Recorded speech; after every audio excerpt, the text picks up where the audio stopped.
All right, guys, it's a warm day here in Colorado Springs. It's like 50 something degrees. Um, so anyways, windows are open in my room. They are. This book again, I want to talk about hustle. All right. So a lot of people, and I've had someone say, how are you going to get from point A to point B? This book, one thing that you can pick from every book is what I always thought too. More than one thing actually from a book. I underline my books. This book is not mine, so I can't underline it. But my books have tons of stuff underlined. There we go. Out of the sun. Tons of stuff underlined. And that is actually, too, I heard someone say how she does this, and this is like a gift to her kids, because when they read the book, they know what their mom was thinking about, or whatever advice she puts in the margins. I was brought up, you don't write in your books, right? You have a book cover made out of a paper bag, and you treat your books with respect and make sure nothing happens to it, right? So as I got older, I had seen somewhere write in your book, and I loved it. So it makes it more of yours, because people say when you hear something, right, in your mind, but then you write it, you're doing something, so you retain it better. And I believe that's true. I do that with sermons. I do it with like everything important to me. So, what do I want to talk about? Okay, so this book was saying, no, you don't go from point A to B. You go from point B to point A. And I thought, that sounds interesting, Sorry, I just had, my son and I went to the Olive Garden, and I had leftover salad. So anyways, I thought that makes sense. And what does this person mean when they say that? And they were saying, basically, if you think back to all the experiences you have had and you've had success, what is it that you have done to do that? Versus thinking, I start at point A to go to point B. And the problem this book was saying is nobody knows you. Like, the system does not know you. Yes, there's some things you can do that are in steps that help you. But when you think of like a common, just a basic platitude or basic common advice, without really thinking, well, this is my situation, or this is how it would work for me, you're going to find it's not going to work for you for the most part. So I was thinking about my successes, and I put this comment down in the Resilient show that I was on this last week. We have family, and Kevin Leandro trying to still bash me on social media. But that comment's there, and that's fine. But what I was thinking is, looking at my thread of resilience, I think is a very common theme for me. So that, and being resourceful. So for example, I guess I could go way back, but I'm not going to go there right now. But I did have an upbringing with a lot of family in the projects. So I saw good, bad, and ugly. So I saw a lot of stuff. And if you can take what you did learn that's good and apply it to life, you're ahead of the game, right? Because I had a lot of stuff with my family that happened. Whether it was when I was a little girl, my Uncle Bob was in a motorcycle accident, or whether it was a drunk driver had killed him, or whether it was, my rabbit that I lost, that seemed like everything that meant something to me went. My bike got stolen. My fish died. I mean, it was like all these things all at once, too. And then, the rabbit dying and fish dying, that's kind of normal. But, everything that meant something to me seemed to go away, to, later on, the violence of, like, my grandmother's boyfriend, Matt, getting shot. He got in an argument in Manchester with a cab driver over a cigarette. They had a fight. He got shot. To an uncle who was on cocaine and ran out the window. I don't know how many stories it was, but pretty much almost died. To another uncle who fell off a ladder and pretty much died. Had to eat. This is when I was younger. He had to eat through a straw.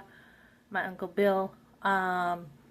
To seeing one go to jail when I was younger, to you know, to seeing my aunt have a child kidnapped. On and on it went. Okay, that's just like my childhood.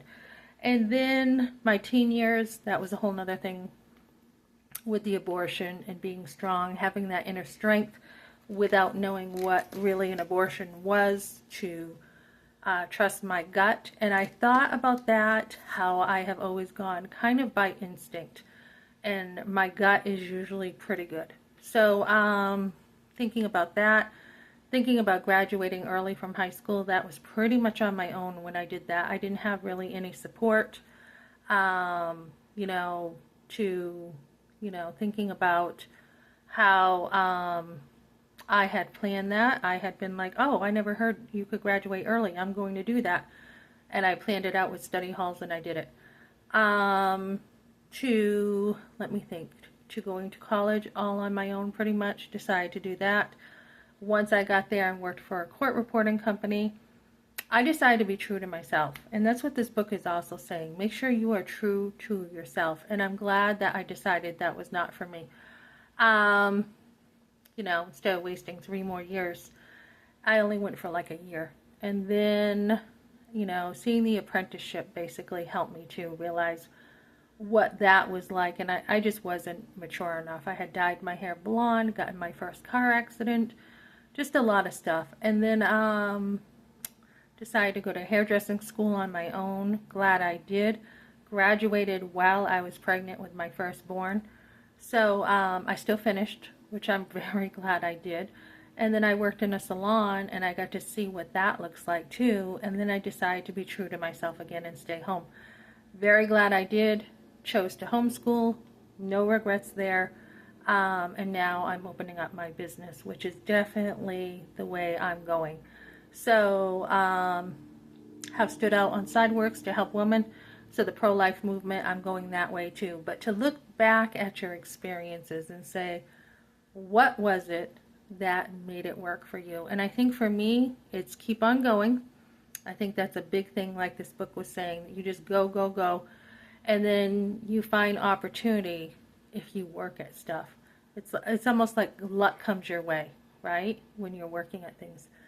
The other thing is to follow my gut. When I'm centered and grounded, I can make better decisions that way than if I'm rushing around trying to follow what everyone else is doing, right? So I just thought this was really good. I'll be reading this some more. But don't go with the common advice of, well, you know, you have to do this to get here.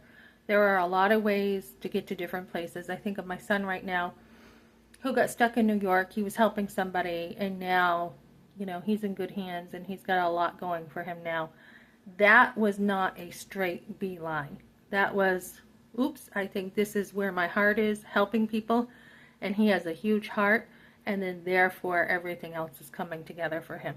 And I think the same with me. Like my heart has been, you know, I love kids, so I'm going to have as many as I can have. And I didn't worry about being in a little trailer because the landlord at the time said, you can't have too many kids in a trailer. And I'm like, well, why not? And he's like, because most people kind of live outside their trailer.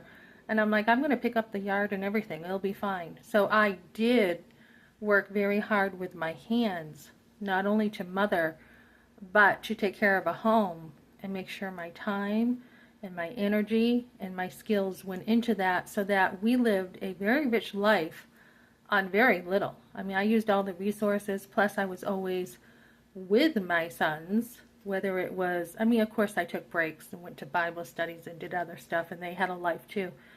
But I was very hands-on, very involved in my kids' lives, and I think that's the key, too, to making things work.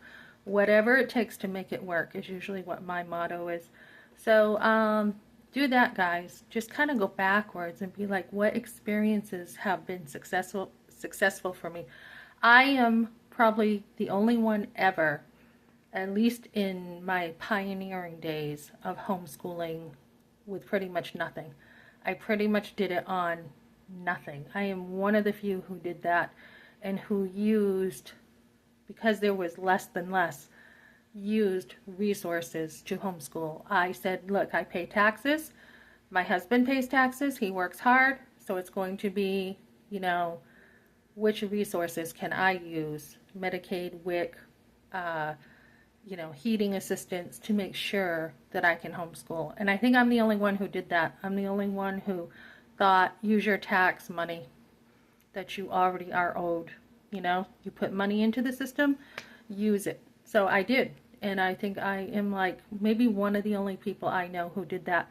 And what that does is it brings an open door for me later to do some homeschool consulting, which I want to get going. And it also opens the door to families who don't have a lot of money.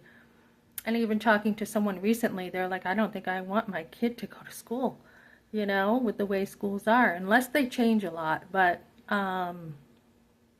yeah, you know, use what you got, guys. Okay, so that's what I got for today, guys. Thanks for joining me.